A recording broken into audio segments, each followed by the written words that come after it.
And we're back.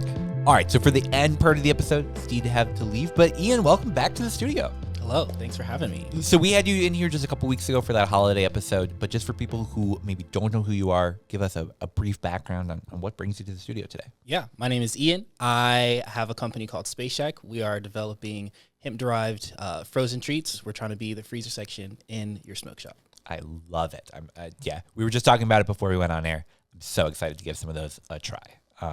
But we have you joining us today to sort of help us with our high note, the way that we end out every episode, just something we thought about from the week, something positive, our conspiracies on what drones are flying out east, but I guess they're not flying anymore. Anybody on Red Note yet? Yeah. Ooh, all right. Yeah, we could talk about that one too. I don't want to. All right. We'll save that for later. You know, you were talking about Pokemon Go earlier. Somebody told me that was a CIA operation. I wouldn't doubt it. Like, it's got all the makings of like a grand data gathering mechanism. Yeah. Right? Doesn't it make just so much sense? You know, It does. And it sort of explains that, like, I spend so much time playing that game when really I shouldn't have been. All right, so our high note from the week. Well, guys, is there someone who wants to go first? Something from this week? I'd say our lovely guest. All right, first. guest of honor. Oh, wow. So what is your high note? What's something you want to share? My high note this week. I got out of my comfort zone a little bit, and I went to an open mic yesterday. Oh, okay. Yeah. Have you heard of Green Bar? I think it's called the Green Bar. Yep. Yeah. I have not, but yeah. Tell us So more. just real quick, like, phenomenal place. Everybody there is super welcoming, very about like building community and helping each other out. I thought this was going to be an open mic where you just come in and people are just kind of trying their stuff out. The people that were performing there could be headlining like major concerts. And it was like 20 people and it was back to back to back. And you're like, wow, these are amazing artists and spoken word poets. It was incredible. So went there. I went up and performed a song with a live band, which was super cool. Haven't really had many opportunities to do that. Mm-hmm. So did something to get out of my comfort zone, get a little bit back into the music, but it was just a really cool experience. And just as a consumer of music, I enjoyed myself for sure. What motivated that decision to just go to the club that night? So I was talking to my friend and I was like, dude, you're not dropping stuff. Like, what's happening? Like, let's get back to it. And he's like, well, there's this open mic tomorrow. So we're having this conversation on Wednesday. And I was like, all right, I'll go if you go. And he's like, okay, cool. And then he texted me about an hour before. He's like, actually, I got to work. And I'm like, do I still go? I can't just go back to sleep. And then we ended up going. And yeah, I just kind of like pushed myself to get out there and make something happen. And so that's what we did. Did you know you were gonna perform before you got there, or was it in your mind that you're like, I'm gonna do this? I wanted to, for sure. So I kind of tried to plan out something that I was like, I don't know what the audience is going to be like. I want to do something that could kind of make me stand out, but also be memorable. I don't know if I did all that, if I accomplished all that, but end of the day, I had a good time. My partner and I went out there, and it was, like I said, it was just absolutely incredible. So That's so cool. Yeah. I know this feels silly because I'm in front of a microphone right now saying this, but I don't think I could ever do an open mic. Like, I would be too nervous getting in front of a group of people that I like. Mm-hmm. I don't know. So props to you. That's really cool. Thank you. Yeah. What did you say? What song you sung? I sang Same Mistakes by Destin Conrad. So, super, in hindsight, super niche. But it's like a song that I listen to all the time. And I just wanted to do that, perform something, and it worked out. Yeah. That was well done, man. That's really cool. That's gutsy. Yeah. Props to you. A great way to start out the new year. Yeah. It's just doing something new. Yeah, for sure. Yeah. What about you? All right. Well, so my high note from the week, I got to give a shout out to our friend Green Machine. He is a local processor and grower. And with the OCM rules, it's been sort of a bummer. And he's been making some just incredible memes. And I did like the grandma move and I printed off some memes. And I'm going to show you guys what I think are the funniest memes. We're going to put them in the show and then people are going to comment what they think the best one is. Because I was going to do a contest. I'm like, what are the best memes? But this guy just knocking it out of the park. So no reason to try it. So the first one, we've got OCM looking at the 70% concentrate limit and saying, after all, why shouldn't I keep it? We've got Bart saying this is the worst day for the Minnesota rec market, and Homer reminding him the worst day for the Minnesota rec market so far. Oh yeah, moving on. We've got the trappers after hearing concentrates are capped at 70% in Minnesota, looking all mean and excited and rubbing their hands together. We've got the industry represented as a giant tiger, and OCM rules pulling a little prick of hair on their back. We've got. I think that's a testicle. I think that's a hair on a testicle. All right, that explains even more. Wow. Thank you for putting that in. Thank you. Next one, we've got from Squid Games, the very happy face. Public comments on OCM's first draft rules. Public comments in the final draft rules, looking much less happy. We've got growers saying, how do I start a craft solventless business in Minnesota? And then OCM replying, that's the neat part. You don't. This is terrible for the audio yeah, for those listening at home, follow him on Instagram. We're like, we'll put a link or something. I don't know. Also, just go to YouTube. Yeah, next one is the guy holding the cardboard sign. You know, the one you know. Minnesota can't have a craft market without solventless hash, which of course is true. I love this one. Gravity Falls. We've got growing outdoors with a 70% concentrate limit, and a kid looking at that sheet of paper and saying, "Go, whoa, this is worthless."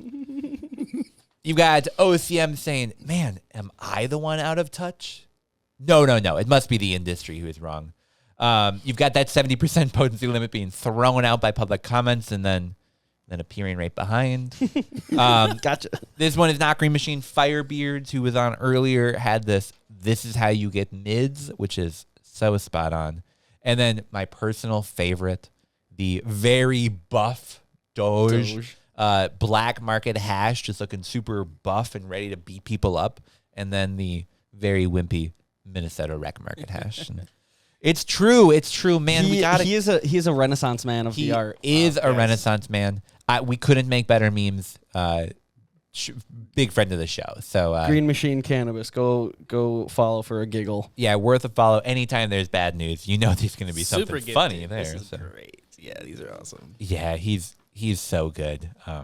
Yeah, so that was really my high note from the week, was being really bummed by the rules, but getting to log into Instagram every day and go, oh, actually, this is hilarious. It's kind of like your high note is an amalgamation of many smaller, joyous moments. Exactly. I like that.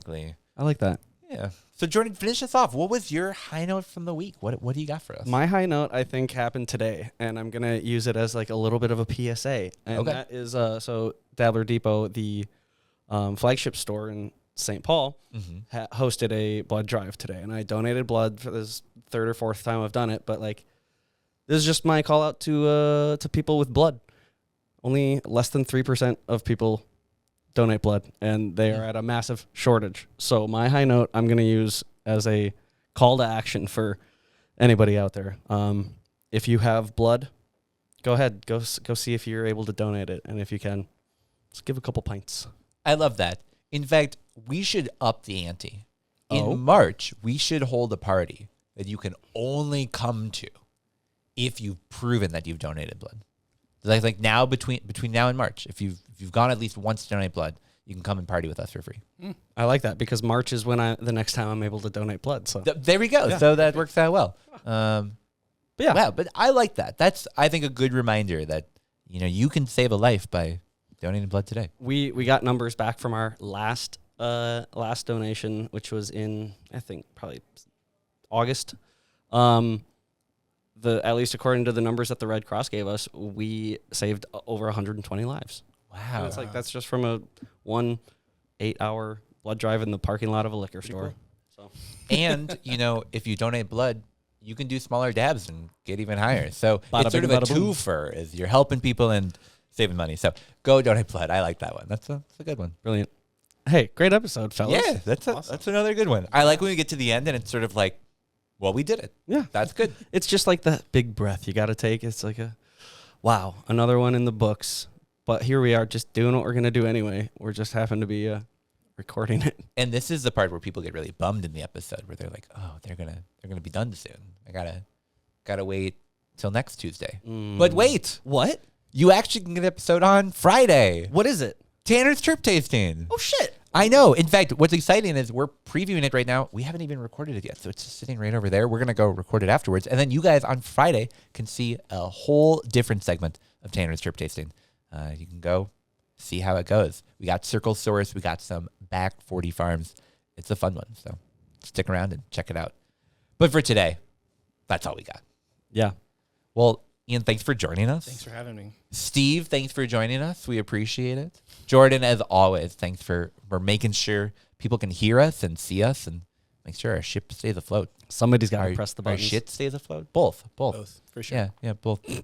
Well, in the meantime, between now and next episode, find us on Facebook, Instagram, Reddit, LinkedIn, or YouTube. You can subscribe, share it with a friend. Do you have someone who thinks the 70% cap is a good idea? Share Northern Lights with them, because maybe they'll agree at the end. Maybe they'll have a totally different opinion and say, hey, that 70% cap rule is bad for businesses, bad for consumers, bad for regulators. We just shouldn't have that. So share Northern Lights. We'll see y'all next week. Thanks, everyone.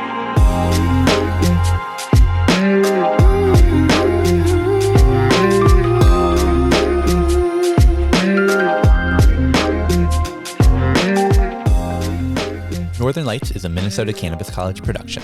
This episode was produced by me, Tanner Barris, and by Steve Eigenman and Jordan Witt. Production assistance from Marcus Harkis, Shayna Payton, and John Barty. Video and audio recording at the Dabbler Depot studio by Jordan Witt. The information provided in this podcast does not, and is not intended to, constitute legal advice, but is instead for general information purposes only. No listener should act solely on the basis of information provided without first seeking advice from their own legal counsel. The views and opinions expressed in this program are those of the speakers and do not necessarily reflect the views or positions of the Minnesota Cannabis College. Please listen responsibly.